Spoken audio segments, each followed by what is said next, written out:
if your business is based on the market, meaning like when the market is up, your business is up. When the market is down, your business is down. You need to listen to what we're about to say.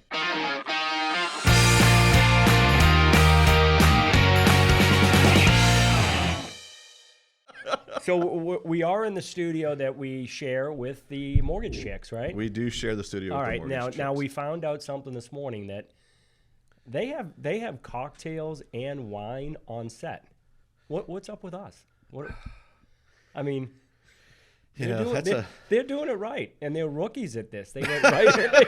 They sailed right in perfect. I mean, we've done this over a year. We've never had a cocktail. We don't need liquid courage. Okay. All right. Oh, could you imagine though? Sometimes we're in here, we record 4 episodes at a time. Like the first one out of the gate would be good. Money. Yeah. The fourth one, and not so good. The flood's going okay. Well, that's a wrap.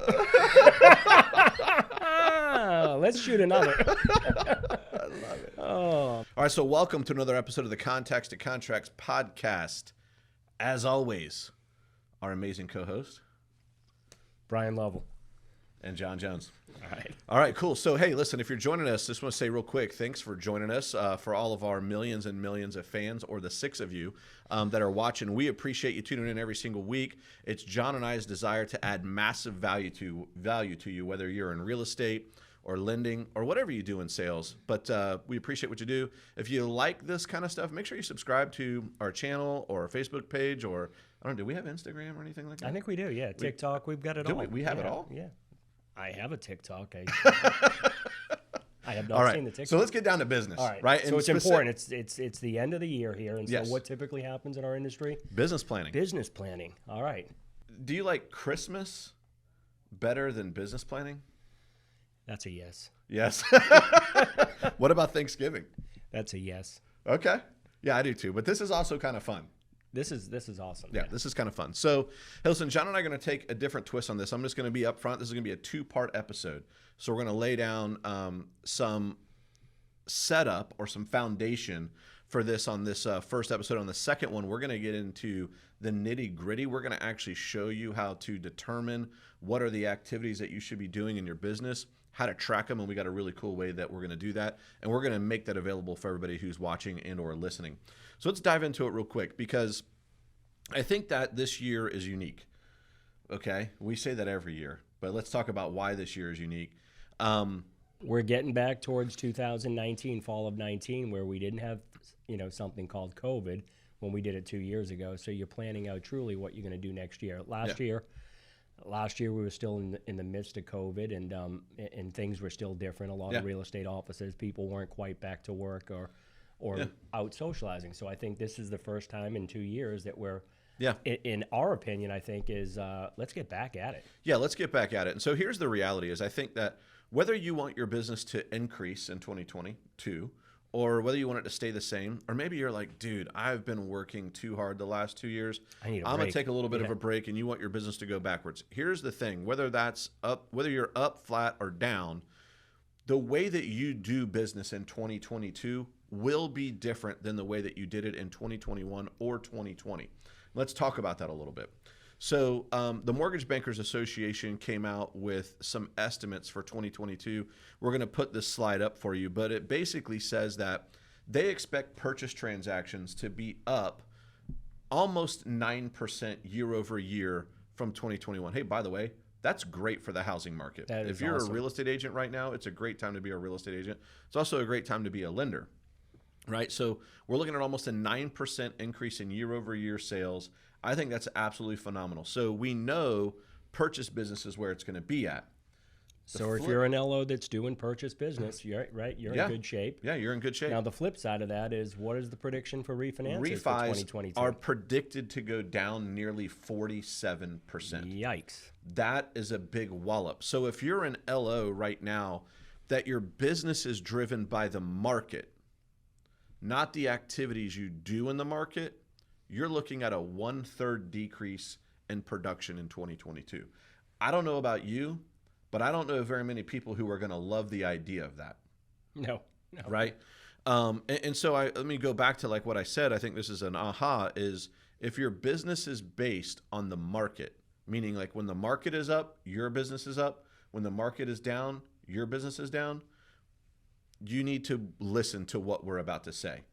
If your business is based on the activities you do in the market, you're going to be okay.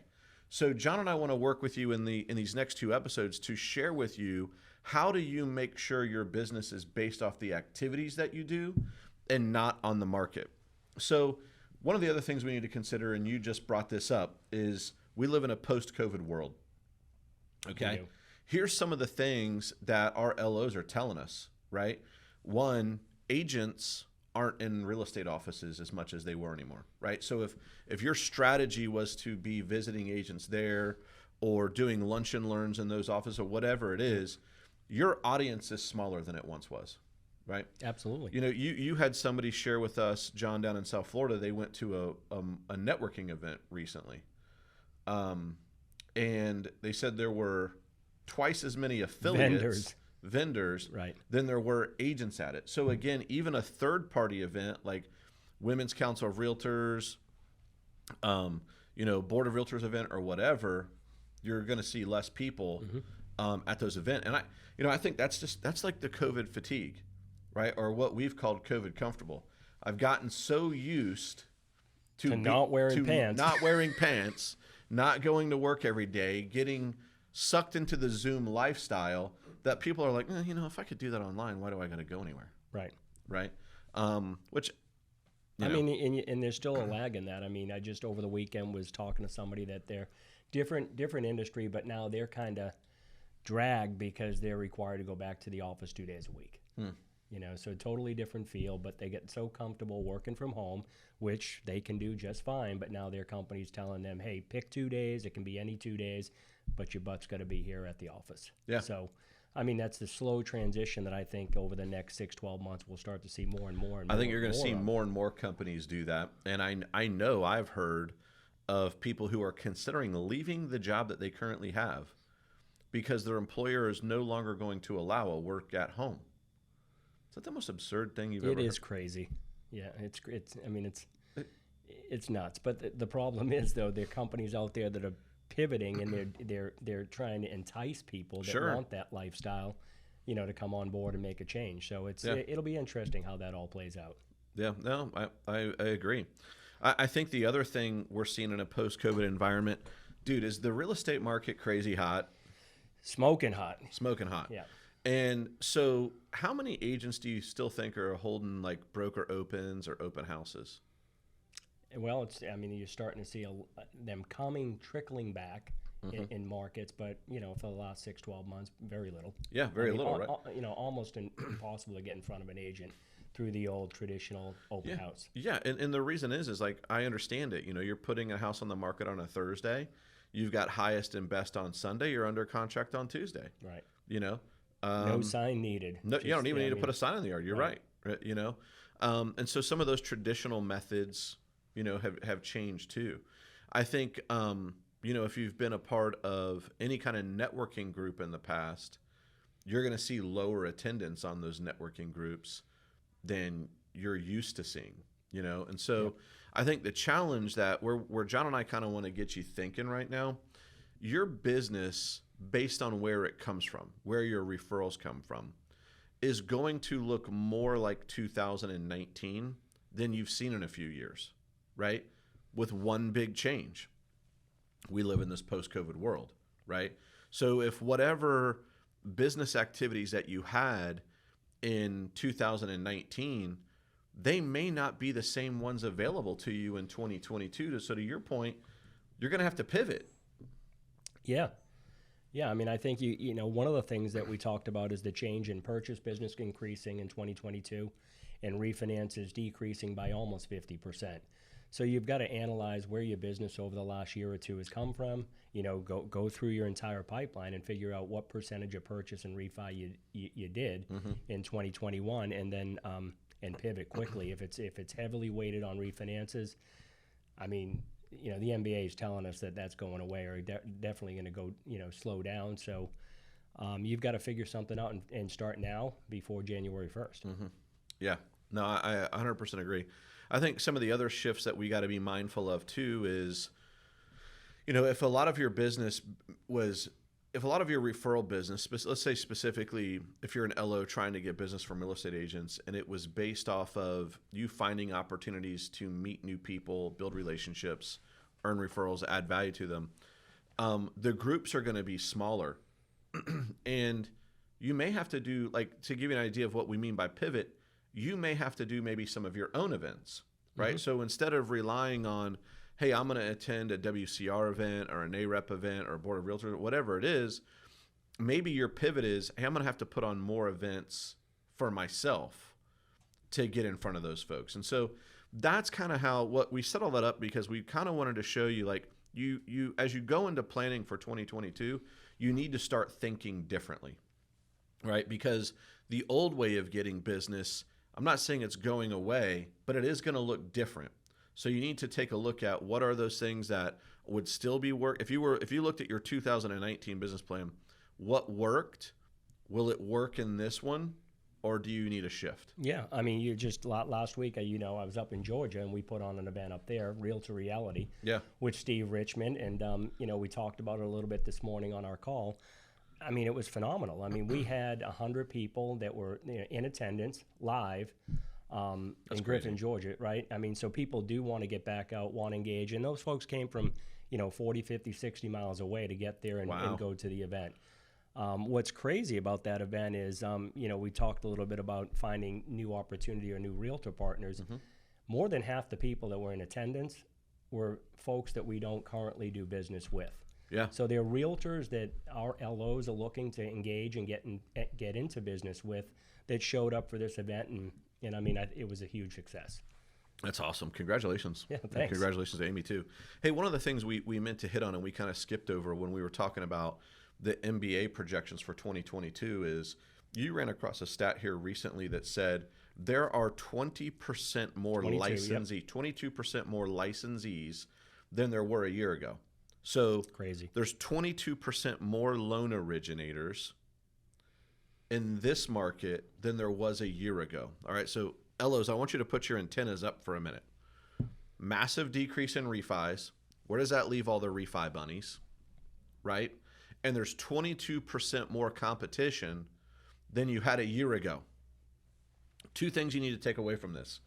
One, you have got to put a hedge of protection around the people that you're currently doing business with. Okay. Yeah. And the reason is all of those refi LOs who are about to be shocked that their income is going to decrease by 50% are coming after your realtor partners, right? Absolutely. And these 22% of new loan originators in the market, they're doing the same thing. Yeah. Right? They're doing the same thing. They're looking for ways to grow their business too, and they're going to be coming after your referral partner. So again, listen to me. If you're an LO, you need to put a hedge of protection around your best referral partners right now, because if you're not talking to them, they are going to listen to the person who is talking to them. Okay? Make sure that's you. The second thing is, because of that influx of LOs who are going to be looking for purchase business in 2022, they're coming after your referral partners, you also need to go find a couple more new ones. Right. Because the chances are you may lose a few relationships to some of these folks who are coming after the referral partners that you have, the relationships that you have. So you have to do both. I think it's crazy because we worked hard in 2020 and 2021. But I think you're going to have to work harder and be more intentional about that business in this coming year than we ever have. Right, because now we're not just talking about. We've seen it already. I mean, we have several LOs that we coach and talk to on a weekly basis. Some of the comments that we're hearing is over the last 30, 60 days is how many more people, our competitors, that are out there trying to get in front of our realtors. Yeah. I mean, even teams that we have great relationships with, there are other folks coming, left and right, trying to engage them and doing things and events and hosting events to trying to do exactly what we just did up in Atlanta last week. We want to get in front of realtors, and so does everybody else. Yes. Yep. Yeah. So it's recognize the change that's protect coming what you have and make sure you've got activities in place to help you build some new relationships. I think this is also a time where you need to take a look at your marketing, right? Not just from a budget, like, hey, how much am I going to invest in my business from a marketing spend perspective, but what are some of the marketing things that you're going to do, right? Now, you and I have had a number of guests on this podcast to specifically talk about social media. And although I believe that is an integral and important part of marketing our business, one of the things that we're learning is we're failing if that's the only way that we're marketing our business. Right? And that's, if you're not, like if you're going to be a one-trick pony, hey, social media is my thing, you're probably not going to be happy with the results. Social media is a piece of the pie. It's not the whole pie. Right. And so, the social media thing is easy because you can do it from, behind a computer. Right here. Right. Or right there on your cell phone. Right. But we get comfortable. It's one leg of the chair. Yeah. I mean, and it's ideally, like we talk about, is to keep you and your business top of mind with who you're trying to, stay top of mind in front of.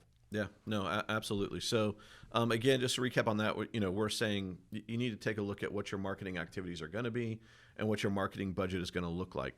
So, as we kind of set up, we shared with you at the beginning of the podcast, we would talk a little bit about what are some of the activities that you could be doing and how do you go about tracking them. I think this is one of the most important things that we're going to talk about in terms of business planning, but we want to set it up just a little bit. And here's the mistake I think that salespeople in general make, all salespeople. We tend to measure our wins and losses how often? Paycheck or monthly. Monthly. Right? So if you only measure your wins and losses monthly, how many times a year are you measuring them? 12, right? But if you took a step back and you said, hey, there's a different way to measure my wins and losses, and you measured them, let's say weekly, how many times are you measuring them a year?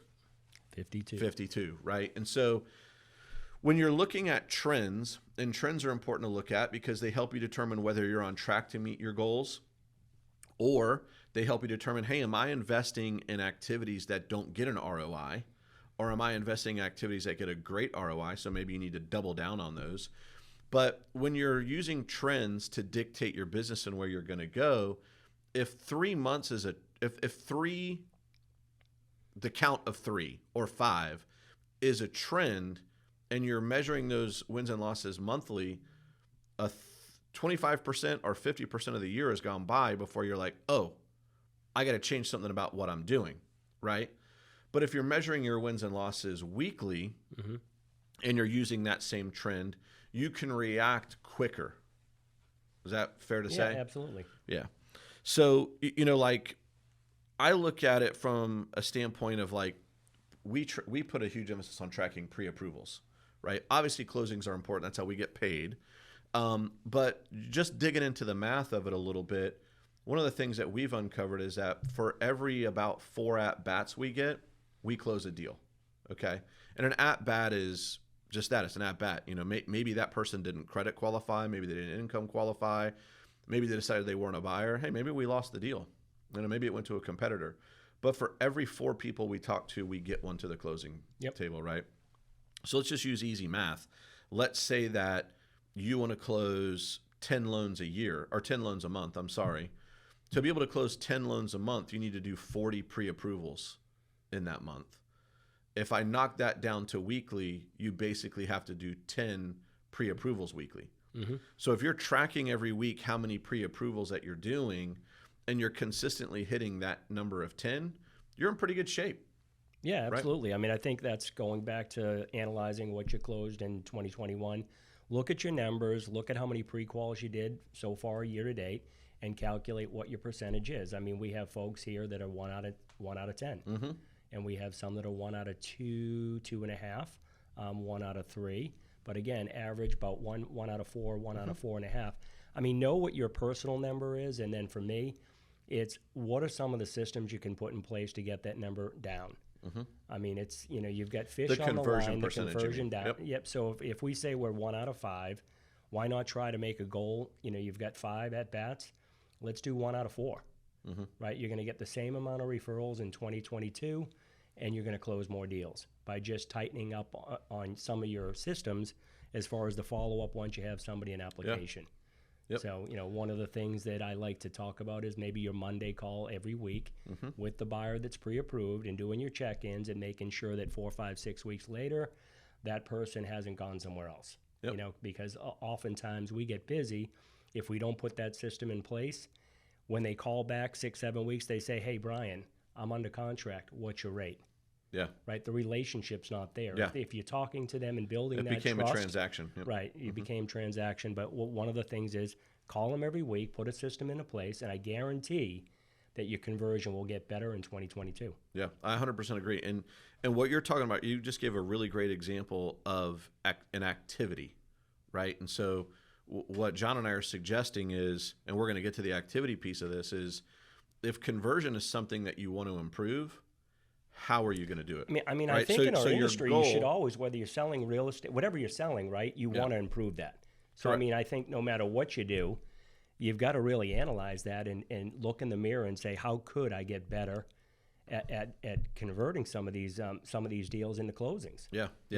And the tool that John and I are going to show you in the second half of this podcast, we actually have a tool that helps you measure conversion for you without you having to necessarily do the math, right? Because one of the things I've learned from coaching LOs for the better part of 10, 12 years, most of us don't know our numbers. Like, I don't know how many pre-approvals I did last week.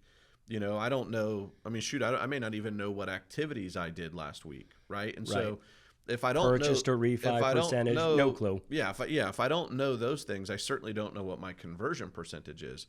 And I've coached LOs who, like, we had an LO we were coaching recently, not with us, that was at like a 1 in 35 conversion. Yikes! Right, so here, 30 for every 35 at bats, they were closing one deal.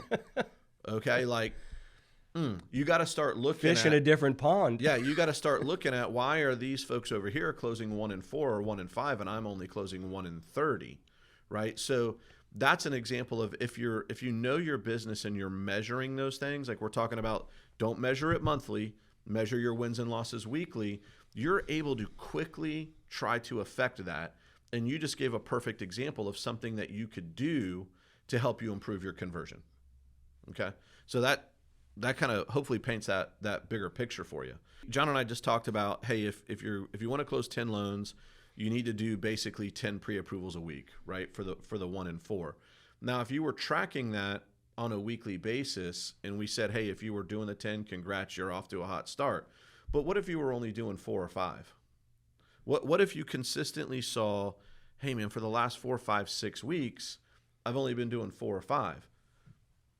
You've got to figure out, double your activities or pick something there you different. go. I mean, if whatever you're doing is working to get 4 or 5, and it's taking you 3 hours a week to prospect in that, in that activity, you're going to have to double it. Yeah. You're going to find 6 hours. So here's the way I look at it, and I'm going to talk from the standpoint of we're going after purchase business specifically, okay? And by the way, I think there's still a huge refi opportunity. We'll in cash out refis versus just regular rate and term. We'll get to that in a minute, right?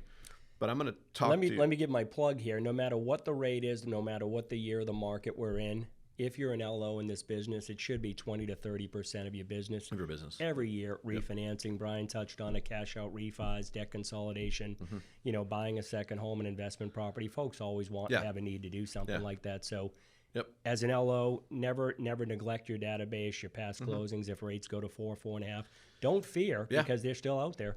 Well, listen, I just think the reason I think there's a big cash out refi opportunity, and then we went down this rabbit hole, is one, when we were in the refi boom, everybody just wanted a quick and fast refi, right? It's like your neighbor called him and, hey, my neighbor said they got like a 2.5% rate. Can I get one of those? Sure.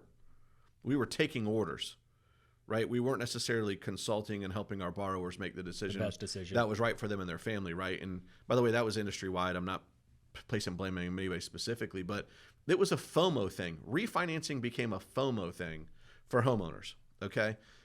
You wanted that number to start with a 2. Yes. So fast forward to now, rates are still low and there's a cash out opportunity, people have a lot of equity in their homes More than ever. They could use to pay off debt. They could use to buy maybe an investment property. There's a lot of things that you could do with that cash out, but we weren't really having those conversations. And the FHFA had put in, an extra fee, some add-ons on the prices for cash out refis that are now gone.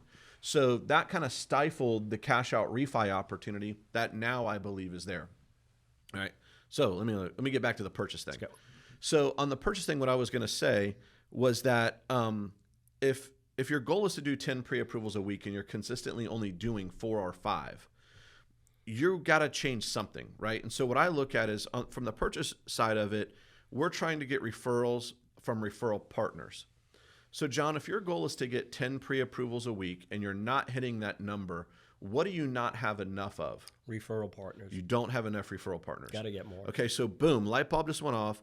I'm not hitting my goals. I need more referral partners. So now the next question is, how do I get more referral partners?